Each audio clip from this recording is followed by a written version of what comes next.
Vamos con Federico Doring del Partido Acción Nacional. Federico, te mando un gran abrazo, gracias por tomarme la llamada. Muy buenos días, ¿cómo estás? Bien, Luis, buen día, con gusto saludarte. Ahorita retomamos la llamada también con Arturo Ávila para tener las dos posturas, pero bueno, comenzamos contigo, Federico. Primero, te preguntaría desde tu perspectiva, ahora sí que desde la oposición, viéndolo un poco el conflicto entre Adán Augusto López y Ricardo Monreal, ¿qué ves de fondo? Pues veo de fondo que creen, en vez de que coordinen las cámaras para transformar el país, que son como cabezas de cárteles, como si tuvieras el cártel del Senado y el cártel de la Cámara de Diputados, y tienes ahí a dos grupos cortándose cartucho. Es evidente que algo hay ahí de dinero que aclarar, pero nunca lo vamos a saber porque hoy les se van a tomar el cafecito, ya la presidenta les dijo que le bajarán 2 rayitas, van a decir que hubo malentendidos y va a quedar como un exabrupto. Nosotros vamos a quedar siempre con la duda de cuál fue la realidad, y pues ellos, sobre todo Adán Augusto, que anda reclutando indiciados y presuntos delincuentes para sumar votos, pues va a quedar en el papel de su vida, porque mientras que recluta presuntos delincuentes para construir mayorías artificiales, pues va a terminar tragándose sus palabras y seguramente no va a presentar las denuncias, o si las presenta, las va a presentar no en contra de Ricardo, sino en contra de chivos expiatorios menores, y no va a llegar a nada. No, la presidenta no nos va a dejar que llegue a nada, y lo que pone de manifiesto es pues que Adán Augusto cree que el dinero del Senado es de él. El problema con este señor es que cree que es su dinero, cree que es la cancha en la que tiene y su presupuesto para proyectarse políticamente a él y su gente. No es dinero de él, es el de la Cámara, y se están peleando pues por nuestro dinero. Son un par de cínicos, en el sentido de pues Ricardo bien pudo haber transparentado todo, debería estar en internet. Adán Augusto sí dijo en tribuna que ya habían presentado las denuncias, entonces pues también tiene que responderle a la presidenta de por qué tanta impunidad para los presuntos delincuentes de la oposición y tanta fiereza contra Ricardo Monreal. A mí se me hace que detrás de esto no solo hay dinero, sino que se están peleando por los nombres de los comités de evaluación y quién va a poder colocar más nombres en las boletas chairas, porque todos los nombres van a ser de Morena, y pues no demuestran que están viendo por el país, están viendo, como te decía, el cártel del Senado y el cártel de la Cámara de Diputados, y nosotros como oposición sufriendo los abusos de cada uno de esos cárteles. Aquí lo que tú ves es a quién tronan los chicharrones, quién es el que tiene más pantalones, quién es el que puede librarla más. O sea, es un asunto prácticamente de poder. ¿Quién quema más al otro para que se acerque más a la presidenta? Aunque como ninguno está en el ánimo de la presidenta per se, ¿no? Entonces están tratando de descalificarse para ver con quién se siente ya más a gusto, quién le opera mejor las reformas. Seguramente a Adán Augusto le ha ido muy mal de tanto escándalo que tiene ahí en el Senado, de las exhibidas, a las agarradas a golpes. El Senado ha dado unos espectáculos bochornosos. Entonces seguramente están ahí peleando eso, dando un espectáculo que no necesita el país. Pero el fondo es eso, es mi dinero, y nadie quiere, o sea, Adán Augusto lo que te está diciendo es mi dinero, y nadie puede tener un contrato en el Senado si no son mis amigos. Nadie, no importa si son buenos contratistas, y mucho menos si son buenos contratistas amigos de otro integrante del movimiento, menos. Solo puede haber contratistas mías. Es esta lógica de Andy López Obrador, de que el presupuesto es para él y para su papi, y no para los mexicanos. Oye, ¿sí le recortaron dinero al Senado? Subió en términos nominales, no en términos reales, y ese es el gran asunto, pero así está todo. O sea, a ver, la farsa de la UNAM y el Poli, les dio menos dinero Sheinbaum, se complementó, sí creció, pero creció en términos reales 0.08%. Se cortó la comunicación también con Federico Doring. Híjole, una disculpa, nuestro auditorio tenemos... Ya paguen la cuenta del teléfono, no sean así. Llenar el hueco de la Perdóname, Federico, se cortó por un momento. Ahí seguramente el Senado tendría más dinero. Perdóname, se cortó por un momento. Decías que era la misma farsa de la UNAM y el Politécnico, y ahí te perdimos. Que es la misma farsa de la UNAM y el Politécnico. Les hizo un recorte Sheinbaum, luego se complementó con la resignación de 4,000 millones de pesos. Tiene más dinero en cantidad el Poli y la UNAM que en 2024 sí, pero en términos reales, cuando lo llevas el incremento contra inflación, tiene 0.8% menos que el año anterior.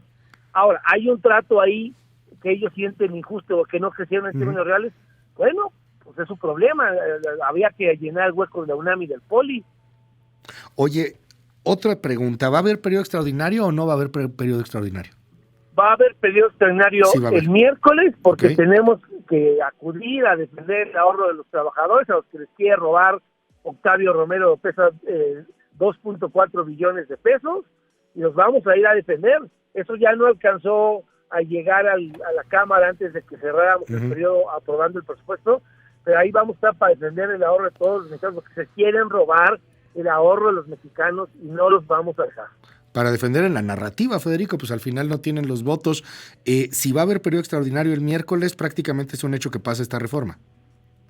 Sí, tienen los votos para impulsarla, para imponerla, pero nosotros vamos a estar ahí para dar la batalla, para defender a los mexicanos, y tenemos todavía pues lo que hace cualquiera en la oposición, la posibilidad de poner a asesorar a los trabajadores a que retiren su dinero antes de que lo robe Octavio Romero, a que tengan medios de impugnación para combatir esta arbitrariedad.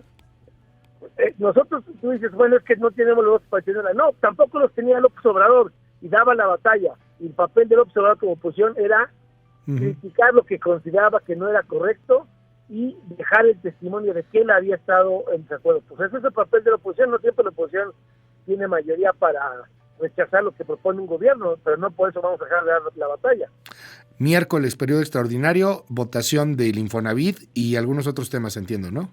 Sí, la ley de amparo, la reforma que establece presidenta CONA, pero el tema, en verdad, por el que entiendo que es lo más apremiante, es la reforma del Infonavit. Te aprecio muchísimo, Federico Dorin. Gracias por tomarme la comunicación estos minutos aquí en MBS y estamos al habla si nos das oportunidad. Gracias. Claro, mis saludos, buen día. Es Federico Dorin del Partido de Acción Nacional. Ya pude recuperar la comunicación con Arturo Ávila de Morena. Arturo, gracias por tomarme la llamada. Pues ahora sí que las mismas preguntas que le hacíamos a Federico, queremos tener las dos versiones, las dos voces. Primero, ¿qué pasó con el tema de Ricardo Monreal y con el tema de Adán Augusto López? ¿Cómo estás? Muy buenos días. Bien, Luis, con el gusto de saludarte siempre y saludar a tu auditorio. Pues mira, me da la impresión de que hay una falta de comunicación, no solamente una falta de comunicación, me parece que la agenda legislativa, que ha sido una agenda legislativa no menor, histórica en la historia de nuestro país, lo dicen propios extraños, pues ha tenido sin duda un desgaste físico, un desgaste también mental, y en esa misma lógica me parece que surgió yo sí lo voy a calificar como desafortunado evento, y desafortunado porque todo lo que no sume a la unidad de nuestro movimiento, pues no hace ninguna lógica ni ningún sentido, al menos no ventilarlo de forma. Yo creo que lo que dijo la presidenta es correcto, cabeza fría, calma, ¿no? Hay formas de dialogar. Perdóname, Arturo, tengo un problema en la comunicación. A ver si podemos retomar la llamada telefónica con Arturo Ávila de la 4T, de Morena, en torno a este asunto del conflicto entre Adán Augusto López y Ricardo Monreal. La cabeza fría es lo que dice la presidenta de la República. Tenemos por ahí el audio de lo que dijo Claudia Sheinbaum cuando le cuestionaron este fin de semana sobre el conflicto entre Adán Augusto López y Ricardo Monreal. A ver si podemos encontrarlo por ahí rápidamente. Escuchemos. Este diferendo que hay, sobre todo, digamos, lo delicado es que Adán Augusto acusa contratos irregulares cuando él... Bueno, si tiene algún tema, pues hay instancias para denunciarlo. ¿Se tiene que investigar? Es algo menos. Los llamaría que se arregle. Sí, asuntos normales. ¿Platicará con ellos? Perdón, ¿platicará con ellos? En su momento, sí. Les deseo feliz Navidad, próspero año nuevo, cabeza fría. ¿Los llamará al orden? No hace falta. Cabeza fría, además de feliz Navidad y próspero año nuevo. ¿De fondo el conflicto es de un recorte o de fondo el conflicto es más bien un asunto de poder, Arturo? Recupero la comunicación contigo. Sí, yo creo que de fondo el asunto es un asunto de falta de comunicación y de comunicación clara, ¿no? Porque fíjate, yo estaba revisando, ayer tuve la oportunidad de meterme a ver un poquito más cuáles eran estos dos contratos, ¿no? De los que hablaba o de los que habló el senador, el coordinador del Senado, y uno de ellos tiene que ver con el tema del almacenamiento de archivo. Y estaba viendo que efectivamente hay un contrato, pero no es de 60 millones, es de cerca de 3 millones de pesos, lo cual es una diferencia significativa, ¿no? Y que este contrato tiene la administración de miles y miles y miles de expedientes que tienen que ver con controversias constitucionales, con juicios de amparo, con una gran cantidad de expedientes, en un lugar que efectivamente utiliza incluso hasta la Secretaría de la Defensa Nacional para almacenar archivos, ¿no? Entonces me parece que no hay un tema, pues que además está auditado y está revisado. Y luego me metí al otro contrato del que se hablaba, que tiene que ver con la fabricación de elevadores, y es un contrato que incluso ya finiquitó en septiembre de este año, que está auditado, que está revisado, donde se entregan y se garantizan, y que tiene que ver con la fabricación de elevadores. Entonces, yo creo que hay información que a lo mejor en ese momento se entregó de forma incorrecta. Creo que hay sí otro tema que tiene que ver con el presupuesto, que es un tema que tendrán que atender entre coordinadores. Y reitero, me parece que es importante que antes de subir a una tribuna legislativa, este tema se agote como lo hemos hecho siempre entre compañeros, ¿no? Una llamada telefónica, oye, Ricardo, me parece que esto no está bien, oye, Adán, me parece esto otro, porque al final, Luis, déjame decirte algo, para mí que soy parte de este movimiento, lo peor que nos puede pasar como movimiento es que acabemos convertidos en todo aquello contra lo que luchamos. Y entonces implica una enorme responsabilidad por parte de nosotros, la mesura política, la altura política y, por supuesto, pues no afectar a la presidenta y no afectar al movimiento, ¿no? ¿Va Ricardo Monreal a la reunión hoy con Rosa Isela Rodríguez? ¿Se va a llevar a cabo? Sí, yo creo que sí va a haber una reunión hoy, donde van a estar las dos partes, y yo estoy seguro que esto se va a arreglar muy fácil. Oye, déjame ir a otro tema. Hay extraordinario, ¿verdad? Es el próximo miércoles. Ya está convocado el extraordinario, nos vamos ahí con ley de vivienda, nos vamos ahí con algunos otros temas, con presidenta CONAC, que estamos muy contentas y muy contentos los mexicanos. Así que se abre el periodo extraordinario, querido Luis. El tema de vivienda, rápidamente, Arturo, digo, más allá del de presidenta CONAC, qué bueno, etcétera, y por ahí algunas otras cosas como ley de amparo, tienen ustedes los votos, pueden hacer lo que quieran, francamente no dependen de la oposición, pero el tema de vivienda está generando mucho ruido y mucha preocupación. Sector privado, sector patronal, van a tener la hegemonía total del Infonavit. ¿No vale la pena esperar un poco, tratar de hacer un parlamento abierto? No sé, escuchar a otras voces, los acusan de robarse el dinero de trabajadores. No, a ver, la oposición siempre ha construido, y yo siempre lo he dicho, una narrativa de comunicación que está siempre alejada de la realidad. Todo lo contrario, lo que busca el Estado mexicano es fortalecer la acción de vivienda. Lo que busca el Estado mexicano es que más y más mexicanas y más mexicanos tengan acceso a una vivienda justa. Claro que hay facultades que van a tener que ver con la posibilidad incluso de que el Estado pueda lograr también la propia construcción de vivienda y algunas otras características que tienen que ver con tiempos en donde el trabajador va a lograr un derecho adquirido después de un tiempo determinado, ¿no? No es extinción de la propiedad, no es un daño patrimonial, no es hacerle competencia a las y a los empresarios del sector de la vivienda, sino que es eficientar el gasto público, ¿no? Y en esa lógica de eficientar el gasto público y de lograr que más y más mexicanas y más mexicanos tengan derechos a una vivienda digna, ¿no? Pues me parece que siempre valdrá la pena. Luis, hay dos formas de ver este tema, ¿no? La forma tradicional, y creo que si vamos para atrás, pues el Infonavit, sobre todo en los gobiernos que no eran parte de la transformación, pues dejó mucho que desear, ¿no? Eran viviendas que no eran dignas, eran viviendas que a veces se colocaban en espacios que ni siquiera estaban pensados de una forma en donde estuvieran cerca de las fuentes de trabajo, ¿no? ¿Cuántos espacios de vivienda no fueron abandonados y se convirtieron en espacios en donde fueron retomados por situaciones que generaron crimen, ¿no? Y esta parte es la que se busca corregir, se busca tener un sistema integral de vivienda que sí pueda atender principios de dignidad, principios de eficiencia presupuestal y, por supuesto, que le permita a más mexicanos tener acceso a la vivienda justa y digna. Digo, a reserva de que nos des oportunidad de estar en un debate que sería muy interesante con las otras voces y con las oposiciones y contrastes a lo que nos dices, Arturo. A mí me brinca mucho que al menos el asunto tripartita pues no será más. Van a tener la hegemonía total en los comités de Infonavit. El gobierno pasa, por ejemplo, en el caso de la Comisión de Vigilancia, de tener 3 representantes o 3 asientos, pues a tener 5. En la auditoría de tener 1 a tener 3. En transparencia de tener 1 a tener 3. Tienen hegemonía, tienen el control total. Tripartita esto al menos en los números, querido Arturo, ya no es. Tienen el control absoluto. Sí, a ver, hay que decirlo, ¿no? Lo que se busca es efectivamente tener acciones de gobierno contundentes, ¿no? Que puedan verdaderamente generar resultados, ¿no?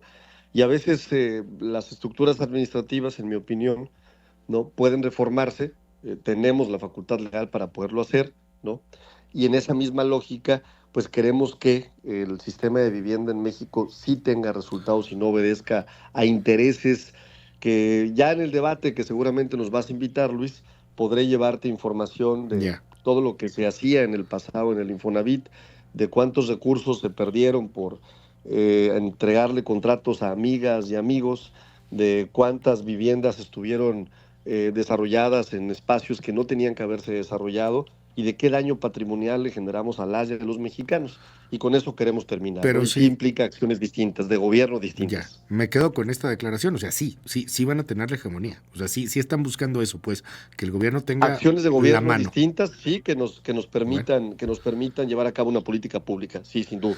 No les ha dicho nada a la iniciativa privada, Arturo, no ha protestado ahí, no ha levantado la voz, no sé, Francisco Cervantes, alguien en la IP no han hablado. No, me parece que ellos andan en la posada. Entendido que no es una legislación que vaya a confrontar los intereses de los empresarios. Ya. Al contrario, lo que queremos es confrontar los intereses de los que no son empresarios y que por el contacto de una amiga o de un amigo se convierten de pronto en empresarios de la construcción cuando nunca lo habían sido, ¿no? Y creo que ahí es donde con instituciones como los organismos de vivienda o las empresas constructoras de vivienda serias, pues coinciden con nosotros en que tenemos que fortalecer el aparato institucional para que no aparezcan de pronto cuates que no se dedicaban a nada y que al siguiente día ya construyen vivienda. ¿Cuánto daño le hicieron al país, Luis, este tipo de personajes que nunca se habían dedicado a construir vivienda, a hacer vivienda y de pronto estaban haciendo vivienda en lugares que no tenían que haberse construido y con vivienda muy poco digna, ¿no? Va a generar mucho ruido este tema, seguramente pues estaremos ahí en comunicación. Periodo extraordinario, próximo miércoles entonces se vota la ley del Infonavit, el tema del lenguaje incluyente, estará ahí en la reforma también y tengo entendido ley de amparo, ¿no? Ley de amparo también, así es. Bueno, vamos pues con ley de amparo, vamos con la reforma incluyente y no vamos a entrarle a un periodo de discusiones importante, ahí vamos a estar sin descanso, Luis, que así ha sido esta legislatura. Es semipresencial, ¿no? Algunos estarán por Zoom. Es semipresencial, pero el coordinador nos ha pedido que hagamos un esfuerzo para hablar a los diputados para estar ahí presentes, incluso estamos organizando bloques de participación para que tengamos una buena participación presencial también. Arturo Ávila, te aprecio mucho la comunicación en esta mañana, te mando un gran abrazo y estamos al habla, si nos permites. Gracias, Arturo.